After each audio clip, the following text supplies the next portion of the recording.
Guys, welcome back to Navigating Neva, and I am your host, Neva Nicole.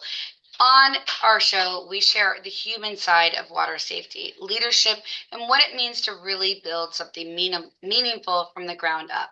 I am your host, and Wesley King joins us. Hey everybody.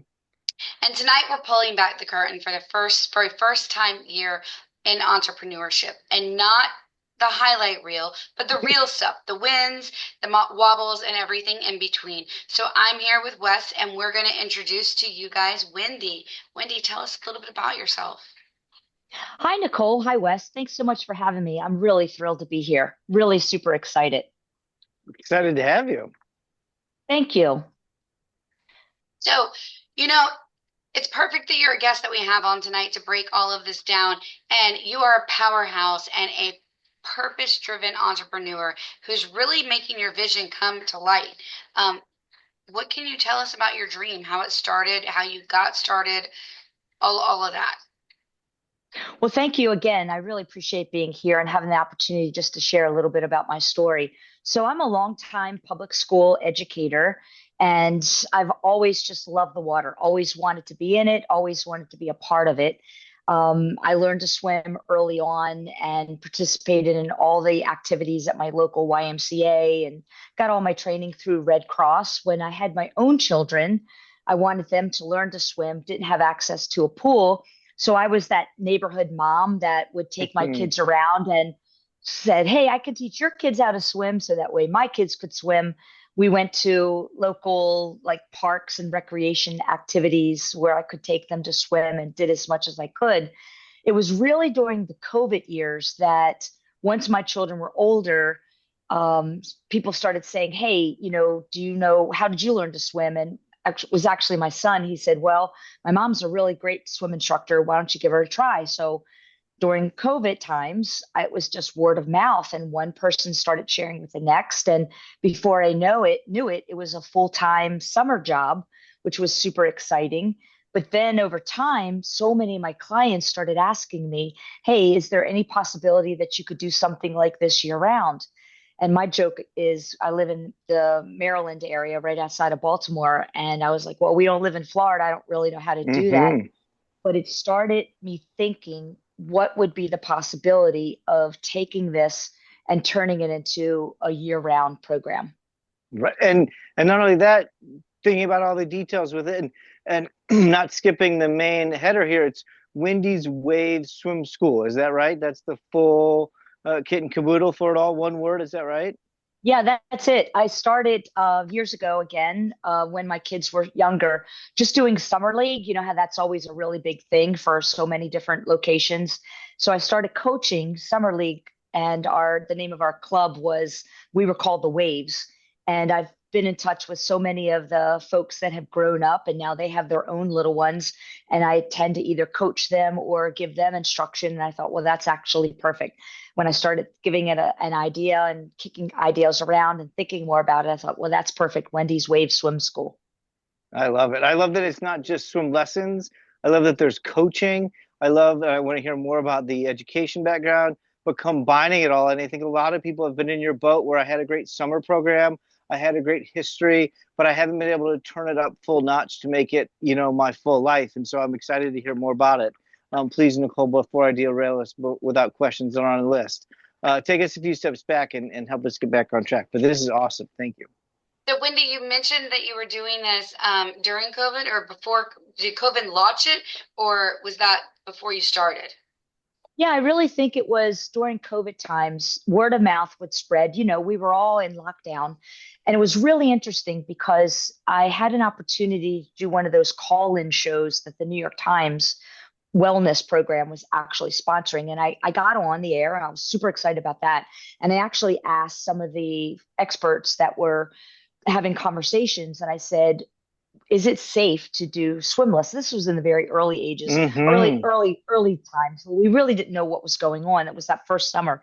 And the lady that was answering my question said, it's the leading drowning is the leading cause of death for children between the ages of 1 and 4. There's so much about the virus that we don't know yet, but we know that you're outside. We know that there's some distance, and it would be better to work with kids in the water to help them to understand how to swim, give them the skills that they need to prevent these kinds of accidents happening. So, I would then travel to people's homes, and it was a wonderful, wonderful summer. And folks would then share my name and contact information, and I would just travel from pool to pool and met some of the most wonderful people and worked with incredible kids. And it was a great experience. And then the next summer, people contacted me and said, "Hey, Wendy, can you do the same thing? Can you come to our house?" And I was like, "Sure." This next summer was the same thing. And before I knew it, it was like 7 days a week. And I literally could be in the water from 9 in the morning to 7 o'clock at night with the amount of requests that people had for how do I get my child to understand how to swim, to be safe, but also how to have fun in the water. So it's a combination of both. And I Hmm. think because I've had the opportunity to coach for a number of years, I see what the end is should look like. In other words, when you see those swimmers that are absolutely beautiful in the water, how do we give them those skills early on that will lead them in that direction to help them with those skills? I love And that's that. what I've had the wonderful Yeah. opportunity to be able to do. That story, I lived. My wife lived that story of progression client building, and Nicole has. I know, hopefully, many of our audience members have. Of again, everybody in my community loved what I was doing, and I was doing it so well that more people found out about me. I didn't have to pay to advertise. I didn't have to. A friend calls a friend, and I think it's just really smart of you of how you thought about the build, how you then built in more ways to control that, and also the way that you're doing a great job of nobody knows how hard that Boston accent is because I can hear it in there. And kudos to you. But tell us how you made that transition from knowing you're a seasonal, you're in Baltimore, I'm in Chicago, our audiences all over the country. How did you take that pivot, or what was that step to say, I can make this year round, I can find indoor properties? What was that like for you? Well, I tell you, it was really the relationships that I have built with my amazing clients, moms and dads, and the children. I started talking to different folks. And I mean, this was like a real business type thing. I was like, Hmm. I wasn't their friend. I wasn't in anyone's social circle, but we just made these amazing connections. And, I think there's something about working with the most precious thing in your life, your little one, in the water, and making a connection with a child. And you see your child progressing, and all the other things that happen when you're learning to swim, the confidence that happens with a 3 or 4 year old, the confidence that happens, and the feeling like I can actually do this when you're 5 or 6, or kids that I've had Hmm. that are 8 or 9 that were just all over the place, but they learn some skills, and then all of a sudden they're like, wow, this is great. I feel like I can do this. So I had some clients who reached out to me and they said, well, let's see what we can do. Can you reach out to some local clubs? Which is Hmm. exactly what happened. So one of my clients spoke for me, and I happened to be at this particular local club. And they said, yeah, actually, we're really excited about having more people. They run their own Learn to Swim program, but I lease my time. Sure. We negotiated what would be a good fee. So I charge my clients. We come into the club, then I pay my leasing time. But everybody's been absolutely amazing. The idea of being able to come into a club that you're not a member of, but the Sure. idea is we want these kids to feel safe and have fun, and to be the more kids we have swimming, the better. And it's just been amazing because it's really just been word of mouth. I looked into, well, what are some options for advertising, but it's just really most folks are saying, I really want my child to be safe, to know how to acquire these skills. And some parents are comfortable swimming, but they say that Hmm. kind of like Yeah. that Some. joke that says, a dentist should not work on his or her own children's Hmm. mouth. We want to outsource some of those things. And I really feel like that's been a big part of it. Some parents are really great. I mean, I taught my own kids how to swim. And, I had some of my children went on to become amazing, swimmers on local swim team. I coached them as well, which was really great. But it broke my heart that I couldn't keep them. They're all amazing athletes, but the ball sports encouraged them. Ah, So but I lost relationship them. building. That's Yeah, key. And I but know, oh, good. Yeah, yeah.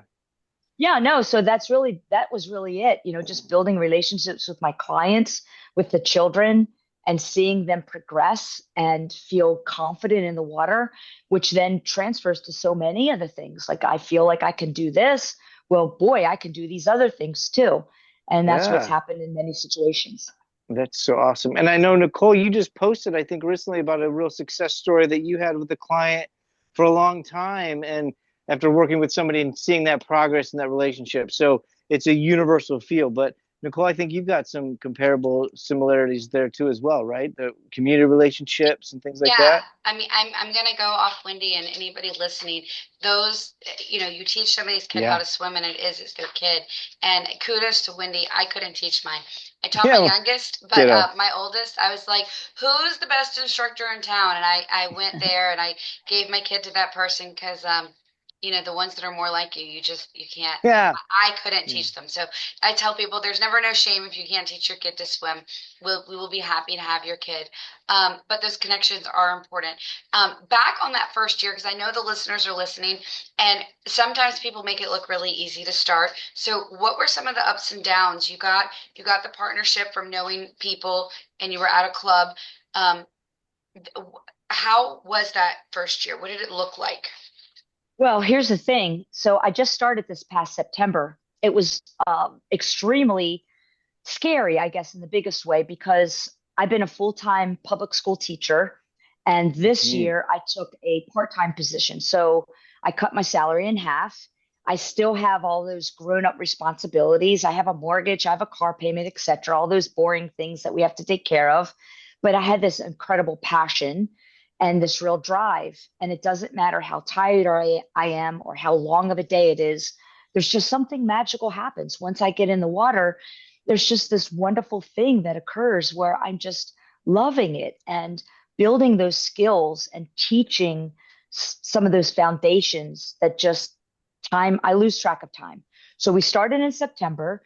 And again, it was really just word of mouth. I cut my salary in half.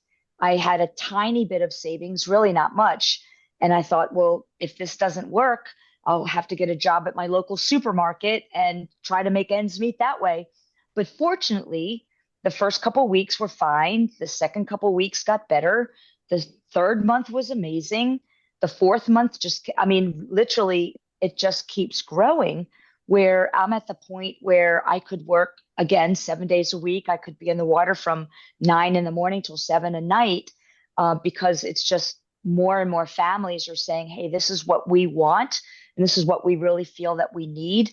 Some families that I work with have pools in their backyards, but not everyone. Right. Most of the families that I have travel to me. They come to my indoor pool, but I'm still trying to juggle doing the outdoor thing as well. So I managed to get through my year of halftime as a public school teacher, and then the other halftime was me teaching through my swim school.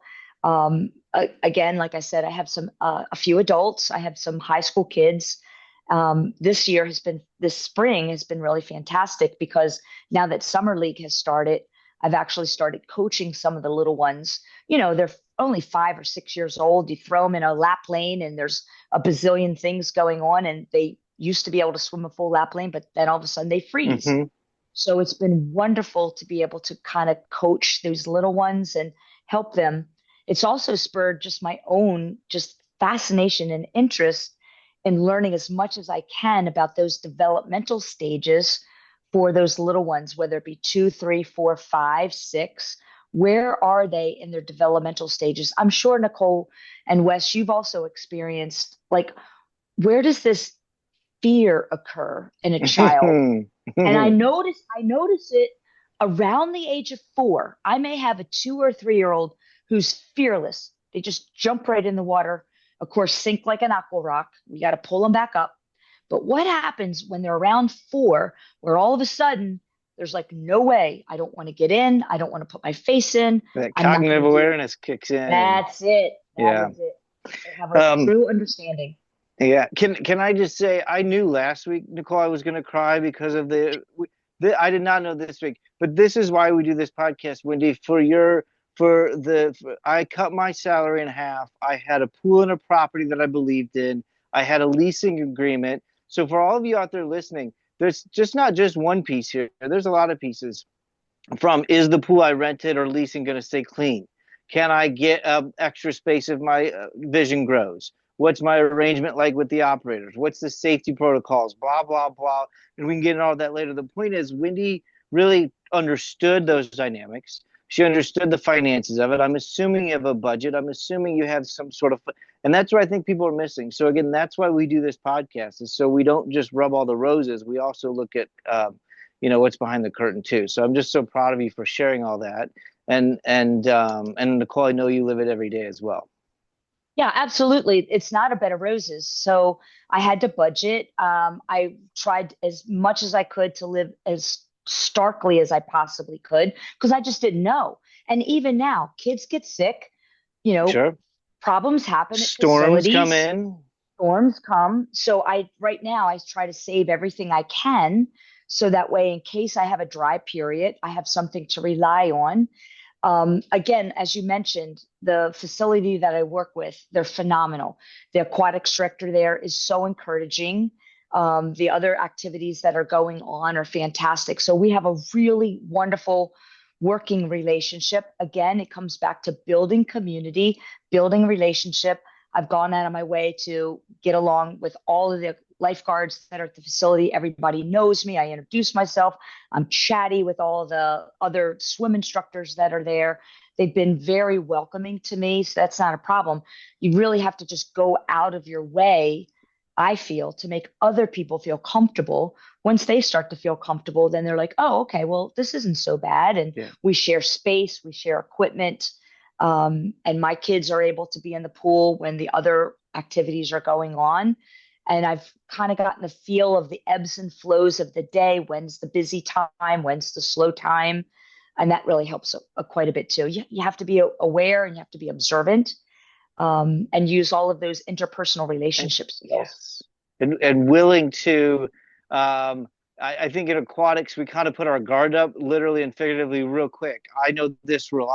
And in fear of running a shameless plug, that's why we're doing September 20th. That's why we're doing the All Things Aquatics Conference, is to have conversations. Nicole, don't laugh at me. It's okay. Because of things like this. So we can prove that not every pool is going to fight over pool space. Not every aquatic director is going to, again, it's got to be done right.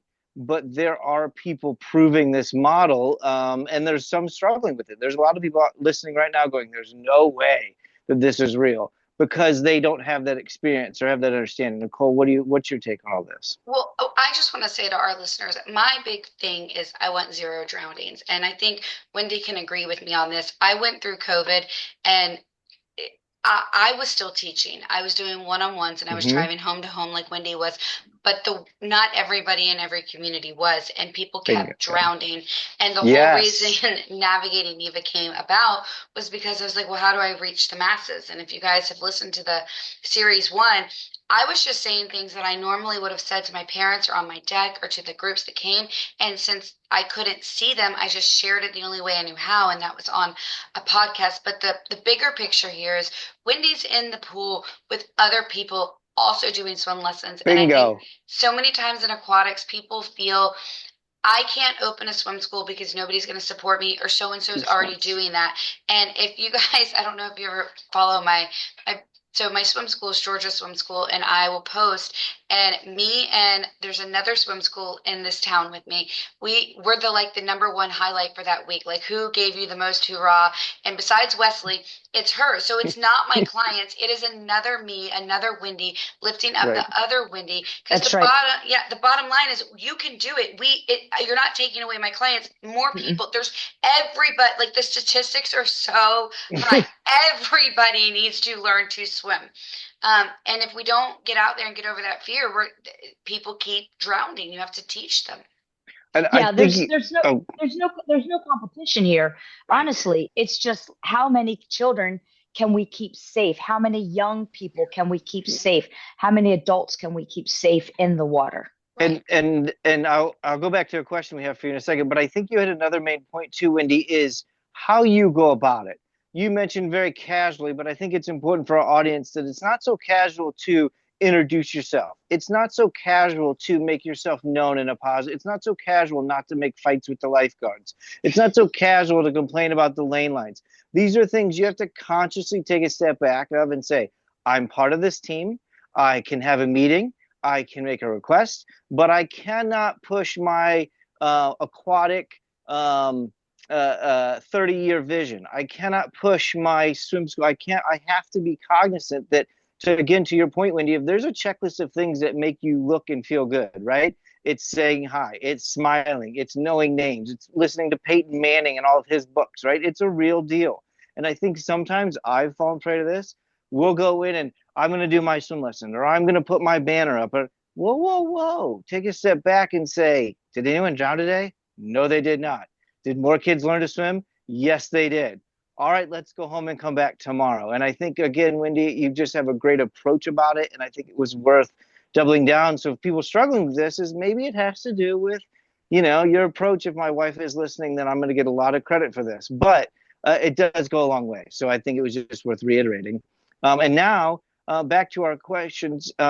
What's something you think that maybe somebody you weren't aware of, or a lesson you learned that said, if I knew this going in September, I would have been a lot better? What's something that kind of caught you off guard, or you wish you would have known a year ago or 2 years ago? I guess the biggest thing is it's a real time commitment. I want to do just a really incredibly great job. And a dear friend of mine, when I was asking different folks, how do I start up a business?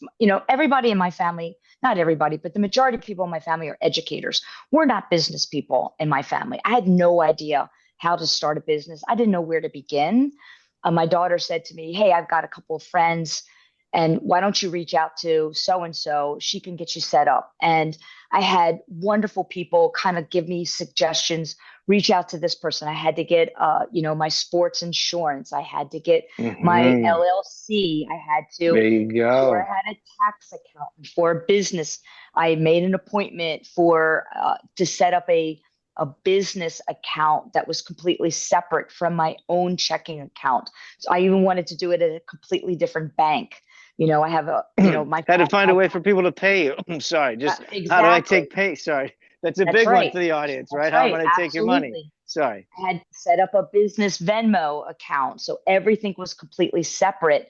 And again, I wasn't sure exactly how this was going to go. And I was afraid, not afraid, but concerned, like, what am I going to pay in taxes for all of this? So setting aside as much money so that way when tax season came, it wasn't a huge, shocking to me. So those are the little bit of things. One of my dear friends said to me, if you really do this, you will never feel like you can completely relax again. Because Yeah. remember, I'm a Check teacher, that box. right? Yeah. Yeah. So I'm used to, I got certain benefits. I have certain, things that are taken care of me as a person who's in the education system. But this is all me. So there's wonderful aspects for it, but there's also this sense that you're constantly hustling. I even joke about it. The car that I drive, it's made me a better driver because people see there goes Miss Wendy driving down the street, and I don't want to be that jerk that's driving too fast or cutting somebody Right. off. I feel like Yeah. I'm a walking brand, that when I see people, I want it to be genuine. I'm not, pretending to be something that I'm not, but it does make me think a little bit that business aspect is completely different than the world that I'm coming from as an educator. But I will say the two work well together because as an educator, I do constantly read. I'm constantly looking at new research. I'm constantly looking at those developmental stages. What is appropriate? If I'm asking this child to do this particular skill, is this really age appropriate for this particular child? Today I had a brand new swimmer with me. She was only 4, but really tall. And as soon as I saw her, I was like, wow, this is great. We had to work a little bit on her kick, but I knew that she was strong enough to do what I was asking her to do. Mm-hmm. Was it the same thing with the 2-year-old that I had earlier? Absolutely not. Right. So those are the kind of things that you can kind of sense if you're good at your job. But I think it also helps that I'm constantly curious And again, like I said before, when I first got into the pool at the facility that I work, I watched every one of the other instructors. I thought, this is something I can learn to do from them. And they've taught me so much, from the way they have children enter the water, the way they have Oh, children exit the water, yes. the way they have children wait their turn. Because most of my work is one on one or maybe semi private. This Hmm. year, I've had now more group lessons. Well, that's a different dynamic. I can herd I can Preach herd on. 23 children in a classroom, but that's different than 5 children in a swimming pool that they can't touch the bottom. Or if I Right, right. have 5 infants with their moms or dads in the water, that's a different dynamic to keep everyone moving, everyone playing, everyone being a part of things, where folks don't have to wait their turn so long, that they're all engaged, that they're practicing their skills, but also having fun. That's the thing. I don't want to run a program where it's just do, do, do, follow, follow, follow. Because part of the joy of being in the water is playing, moving your hands, moving your feet, feeling like you're one with the water. I mean, it sounds a little woo-woo, but it's a beautiful Bruce thing. You Lee. Bruce you Lee. feel like you're part of the water. You're flowing through the water. I say to my kids all the time, I want you to be smooth and slippery. So many kids get in, they're banging, they're punching, they're My daughter. splashing. And I always say, splashing's fun, but that's not how we're going to swim today, because you're just kicking air. We want to make sure we kick the water. And that Yeah, yeah. really helps. So little things like that. How can I get in the head of this child that I'm working with? And that's helped a lot. I love it. I also take it one step back again for the people that are combining their aquatic passion with the business mindset. I love how you kind of had a checklist of things you need to do, how you enter a property, how the kid enters the pool. My son is 12 and he already knows we park in the back of the parking lots for any fitness center we go in, because we're never going to take the spot of a member. I don't care how hot it is. He's like, Dad, I was like, no, we don't. This isn't our clients. It doesn't matter. He knows. We waited the day. So, but again, back to your professionalism, you already acknowledged too, you said it casually, learning from other instructors. If you're listening to this podcast, or you're sharing your friends with this podcast so we can get in the top 100, Dex Shepard just had Brad Pitt on. So, we're cranking them out here. Okay. Point is learn from each other. Listen to what Wendy's talking about. If you enter a pool and you're not observing another swim instructor, you're missing the mark. If you're not Absolutely. observing the lifeguard, if you're not observing how all of it around you, you're missing how you can best do your job in your location. So whether it's Brad Pitt on the podcast or Wendy Gibson, the point is pay attention to what's around you and your fellow instructors. And I think that, again, Wendy, you said it quickly, but it's another takeaway for our audience is that's valuable insight to not be afraid of pick to your minds and tools from each other. Oh, well, Wes, I'm right with you. I park on that far end of the parking lot as well. I figured I don't want to take a member's spot. I don't want to take Yep. another employee spot. I park on the far end and walk in. I make sure when I walk in, I greet the folks that are working hard behind the front desk. They know who I am. Just making small conversation. Try to remember things about That's someone. yes. Hey, how did your bridal shower go this past weekend? I hope you got a lot of wonderful gifts. And they're like shocked. Oh, I noticed you got your nails done. Is that for your big party that's coming up? Little things like that Yep. to just bring that comfort level up and make connections with other people. Same thing with children. When I've got these little ones, their excitement level is so amazing. I only have them for 30 minutes. So giving them that opportunity to remember their name, to remember Hmm. what they did at school this week. Now Oh, sometimes they don't remember at all because they're so excited. All they want to do is focus on the water. But you pick up visual cues. parents notice. Yeah, parents notice. I have one Yeah. guy, he must be, I don't know, he's really a big guy. He's tall, but he says he's only 6. I'm like, I don't really know that. You look like you're like 9 to me. But, children are larger these days. He's extremely fearful, but I've learned to watch his facial expressions. And he has a Hmm. certain way that he'll hold his head. Then I know it's better for me because he's older. He's going on 7, and I don't want to insult his intelligence. I might back off a little bit. So you pick up on cues, like there's a fear signal that you'll see in a child's eyes, or they might hold on to, a kickboard or a bar a little too tight. And so then maybe we back off, we play, Awareness. we play a little bit. I'll make a joke. We do something silly. That's the other thing too. I say wacky things in the water. Parents are listening. Most parents are watching, and I'll say something silly or ridiculous.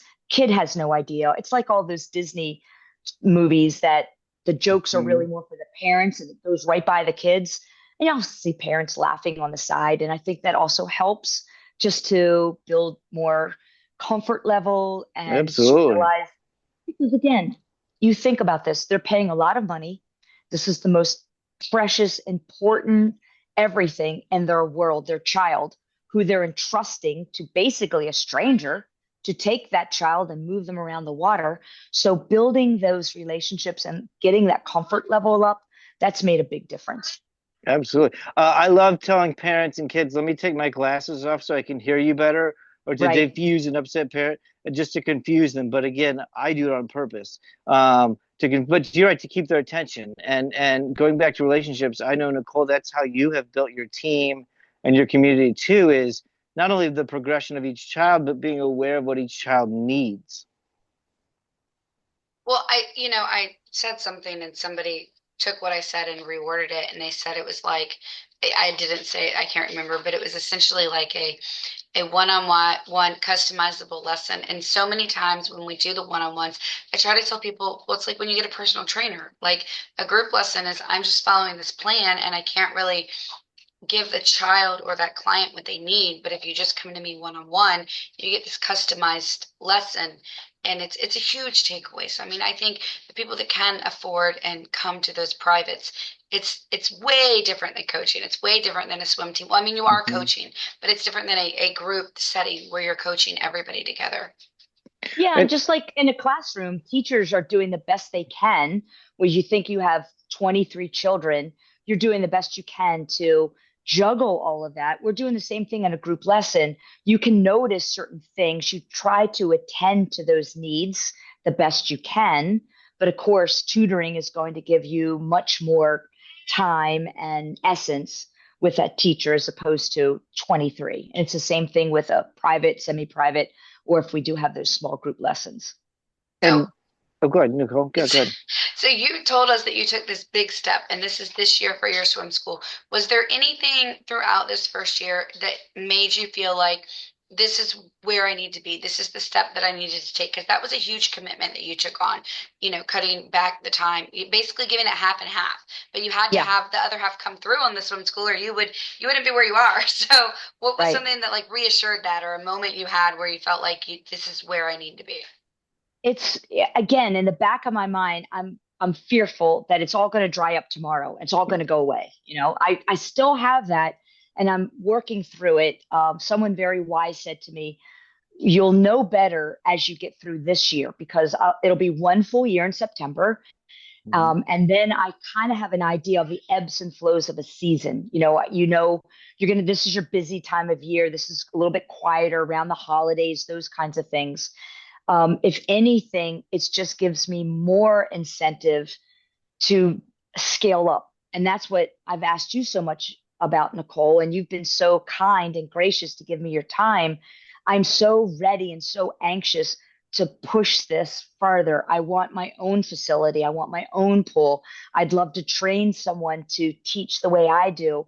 I have requests from people that are distance from me. I have folks that have traveled 30 minutes just to get to my facility.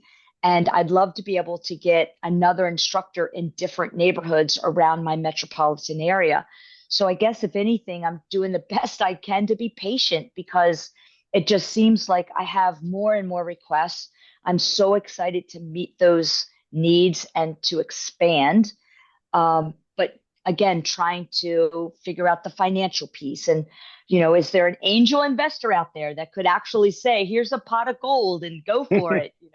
I don't know how all that works. Like I said, I'm not a business person, but I'm learning. And that's the other thing, too. These are skills that you can learn. So you spend a little more time reading, you spend a little bit more time listening to podcasts about business and financing. And try to do the best I can to reach out to people that have done this before me and get their advice. And so far, so good. So I'm just looking forward to what are my opportunities going into this next year. and how can I expand? Would it be possible for me to hire someone to work with me if I train them and show them the way I'm doing things, to give them the opportunity to go into maybe a neighborhood where they live, the other side of town that I can't get to. Mhm. Maybe this person's in that part of town, can teach there. We're making enough that that person also can make a good living. And then I don't know, everything's open. I'm Yeah. looking forward to. I want my own facility. I want to run my own pool. I've managed pools for years when I was younger. I coached swim teams. I ran WSI programs. I ran lifeguard training through Red Cross. I did the whole thing, soup to nuts. I actually, with a good buddy of mine for years, we did our own pool ops. We did, did pool supplies. I've been in the ground, in March, digging and cleaning pools and getting them ready, caulking and doing concrete. That's what I want to do. I want to run my own program where I do everything soup to nuts, train my lifeguards, train WSI instructors, maybe have a little swim team going in the facility. I'd love to be able to build a building that has, those 25 yards and an area for instruction and an area where we can do lifeguard training and just all the things. I There's plenty needs for it. I think there's people listening that have pulled over to the side of the road and quoted word for word what you're saying. One bit, Phil, I'm happy to help. A couple quick notes. It's all about revenue. A bank is going to look at your 5 to 10 year projection models. And again, anybody that's interested in Wendy, we can talk offline. But a few notes is one, whether it's you, 2, 10, 20 instructors, a bank is going to want to understand, what are you generating now? What are you generating in 5 years? What are you generating in 10 years, so you can pay back the loan that it would cost to build the pool? Second is, what is your community baseline? How many of the community members that live in your property, in your area, can afford swim lessons, right? So you're doing a bunch of studies and research. Anyway, so that's second. It's anybody in the country hearing Wendy and verbalizing the same thing she is what's my revenue? What's my community? And third, what's my cost? How much is it going to cost me? 1.5 million, a million, et cetera, per square footage, $300, $350 per square foot, et cetera, to then build that pool and get my permits, to then create the marketing, the parking, and all the things. And again, Wendy, what you said about the underground work and the pool operating work, a bank loves to hear that. Construction builders hate to hear it because they think you know better. But point being, those are 2 or 3 immediate things: is my 1, 3, 5 year, 10 year financial projection, my community and baseline of affordability and doing cost models, and then the revenue models of the people that live in my area, and then my cost operation projections of build. So again, I know that's very quick, but I also know that people themselves have recited many times what Wendy was saying. So take a few steps back, put a few control mechanisms into those categories of your revenue projections, your costs, in your community, and then you can start to really think bigger about how to make that happen. So sorry to dissect that, but I know that people have heard, we've had guests that have said the same thing you've said, Wendy, and Nicole, and I know a lot of people in this country trying to do what you're doing, and I just want to throw those nuggets in there for what helps. I just So want to say that Wendy does know best. So once I worked at a facility and they brought me in right when we were doing new construction. The old facility was still standing, but they brought me in and they let me talk to the architects. And I was like, well, we can't do that if we're going to do programming. So I was grateful yes. for that. So I do know that since Wendy has done as much as she has, she probably does know more than them. They probably just know how to build a Yeah. pool. But building the pool is, we need more than that. We need more insight if we want it to be successful and make money. So I feel she has that. So Right. that brings me to my next question. My next question is, what do you see going on this next year? This will be year 2 for you, the next season, the next winter that you go through. How do you feel that's going to go? Well, really, honestly, what Wes just said, I have another dear friend of mine. She said, well, let me see, can you write a business plan up for me? And so I did. I, started typing things up, and she said, okay, that's a good outline, but I need specifics. So Mm-hmm. I think exactly what Wes said, that's going to be my next step. I'm going to need to spend a little bit of time doing that type of research. I have a general plan. I have a general dream of what I want to do, but now I have to be specific. I live in a fairly middle class to upper middle class to wealthy area. So I draw from a really nice background of folks. We're racially diverse. Feasibility study. Oh my God. Sorry. That's what Yep, we're going to create. yep, Yeah. yep. So Oh, my those are the brain went gone. I need to be specific about, and I have not been. I really honestly haven't had time because Yeah. I'm just cranking everything out and focusing on the pool, getting back at home so I can eat and go to sleep and then get up and do it all tomorrow. But again, that's why I want to stop my It's part-time hard. job. Yeah, it's But hard. I know it's like I need to stick that out, I think, for just one more year to kind of see where all this goes. But Wes, I think you've given me so much to start with my research. When you Nicole asked me what about next year, I need to be specific. So how do Yeah. I take this dream and then write this up so that I have something? Because if I go to someone for funding, if I set up a GoFundMe or if I go to a bank or if I look for investors, I know enough to realize that I don't have a plan written up that's feasible. And I need to look at some of those specifics and do that research. And if you're going to So, get into a second or third pool, and again, we'll wrap this up here in a second, but as you look at sustaining, and this is for anybody listening, if you have an outdoor pool and you're looking to sustain your revenue, how can you build that out year round? Renting a hotel, renting an outdoor pool, renting an indoor, whatever it is, how can you then actualize it on paper and saying, if I rent X and I make Y, I equal Z? And I can do that in multiple properties. I can do it in multiple locations. And that way, no matter what happens in my ebbs and flows, no matter what happens in my stormy weathers, no matter what happens in my summer seasons, in my high peak, I have that backup hotel pool. I have that backup community pool. I have that backup indoor fancy person's indoor pool in their backyard because they're really rich in the north suburbs of Chicago or Maryland or Georgia or wherever they are. And but that's what it's about, is creating that sustainability. So but yeah, let's wrap up, Nicole. I know we're going to find out where you're headed, Wendy, and what your future plans are, and how we can support that. But yeah, Well, Wendy, I would love to have you back in a year and just hear where you are. Um, we've really enjoyed having you as a guest, and I'm sure our listeners have too. There's a lot to glean from this. And I think more than anything, you were motivation for a lot of those people that are hmm still not sure if they're ready to do it. I mean, I always say, just do it. And the big key that I think you have is, you said it in the beginning, you have passion. And you do need to learn the business stuff like Wes mentioned, and you've learned over the year, but it's the passion that keeps you going. You got to hmm have that drive to start. yeah, yeah, and let and it carry you forward. you've given me a fantastic goal. So if you're going to have me back in a year, Let's do then it. by golly, that's a challenge that I'm going to go for. And I'm going to get this research done and I'm going to have some things written down between you and my other dear friend that's saying, this is too general. Now I need some more specifics. I got to fill in those numbers. And that's what she was saying. Absolutely.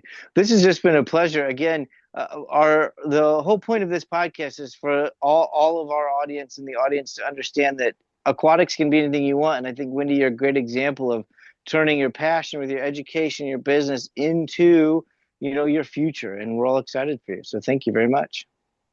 Thank you. Yes, thank you so much, Wendy. So, everybody listening, I've got a closing before we go. Wes and I will be at the All Things Aquatic event on September 20th. And just like we talk about all the time, it's all things aquatic. So, if you're in the pump room, you should come. If it's your first year on the lifeguard stand, you should definitely come. And absolutely, if you are managing or running your own swim school or programs, this is where you need to be. But it's all inclusive, all the way across the board, all things aquatics. And registration is now $35 per person, and it will go up again. But Wes is making a trip, right, Wes? I'll be there. My wife will be there. And as we announce more vendors and more partners, we'll be having more offerings and more promotions and more things happening on that day and giveaways. And I know Rudy's going to do his Mentor of the Year program. So get in now while the price is as low as it is so you can reserve your spot for sure. All right, guys, thank you all for listening. Stay safe, and remember, I want zero drownings. Thanks, everybody.